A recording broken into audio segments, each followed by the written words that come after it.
Chers amis, bonjour.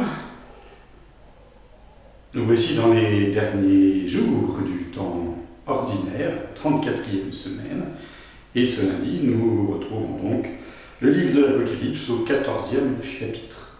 Nous avons fait un bond, là encore. Nous laissons de côté le grand signe dans le ciel de la femme et du dragon, préfiguration de la victoire cosmique de la femme et de son enfant. Nous laissons de côté aussi les deux bêtes qui figuraient le temps du blasphème, le temps de la persécution, pour retrouver donc l'agneau. Moi, Jean, j'ai vu, et voici que l'agneau se tenait debout sur la montagne de Sion, et avec lui les 144 000 qui portent inscrit sur leur front le nom de l'agneau et de celui de son Père. J'ai entendu une voix venant du ciel, comme la voix des grandes eaux ou celle d'un fort coup de tonnerre, mais cette voix que j'entendais était aussi comme celle des joueurs de sitar qui chantent et s'accompagnent sur leur sitar. Ils chantent un cantique nouveau, devant le trône et devant les quatre vivants et les anciens. Personne ne pouvait apprendre ce cantique, sinon les 144 000, ceux qui ont été rachetés et retirés de la terre. Ceux-là suivent l'agneau partout où il va. Ils ont été pris d'entre les hommes, achetés comme prémices pour Dieu et pour l'agneau. Dans leur bouche, on n'a pas trouvé de mensonge, ils sont sans tache.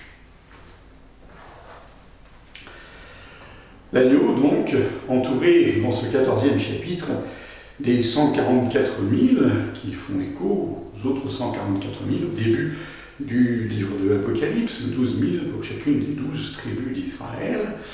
Mais ces 144 000 se trouvent désormais marqués du signe de l'agneau et de celui de son Père.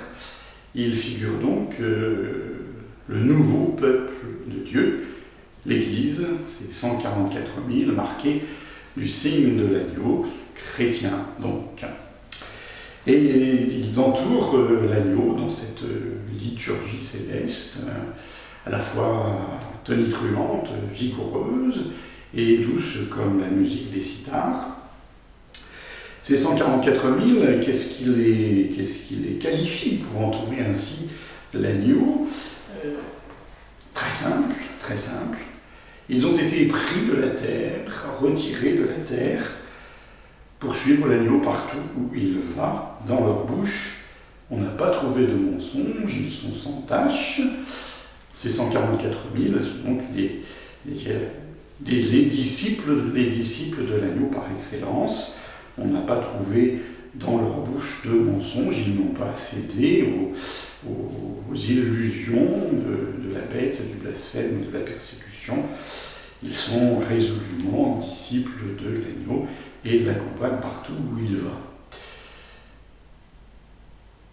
Pour la petite histoire, notons que la liturgie de la parole nous fait grâce du début du 4e verset de ce 14e chapitre. Début du 4e verset qui, parlant des 144 000, les rachetés de la terre, qui nous dit « Ils ne se sont pas souillés avec des femmes car ils sont vierges. Ils suivent l'agneau partout où il va. » Ce début du 4e verset est l'une des sources possibles de ce qu'on appelle l'encratisme. L'encratisme est une hérésie des débuts de l'Église qui méprisait totalement l'incarnation, qui disait qu'on ne devait pas se marier. Donc toute espèce de relation sexuelle était considérée comme une souillure, une hérésie que saint Irénée combat vigoureusement, par exemple. Mais dans ce livre de l'Apocalypse, il ne s'agit pas de ça, c'est une interprétation biaisée. Il s'agit d'une pratique de l'Antiquité, dans l'Antiquité, où les guerriers ne pouvait goûter au repos du guerrier, comme on l'appelle, eh bien, avant la bataille. Il devait s'abstenir.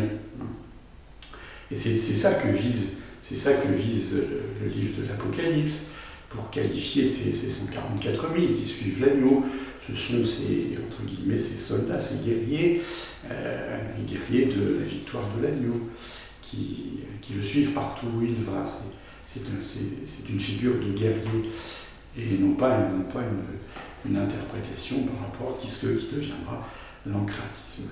Et c'est pourquoi la traduction liturgique nous en fait grâce, en omettant le début de ce 4e verset pour qualifier les 144 000 qui accompagnent et suivent l'agneau partout où il va.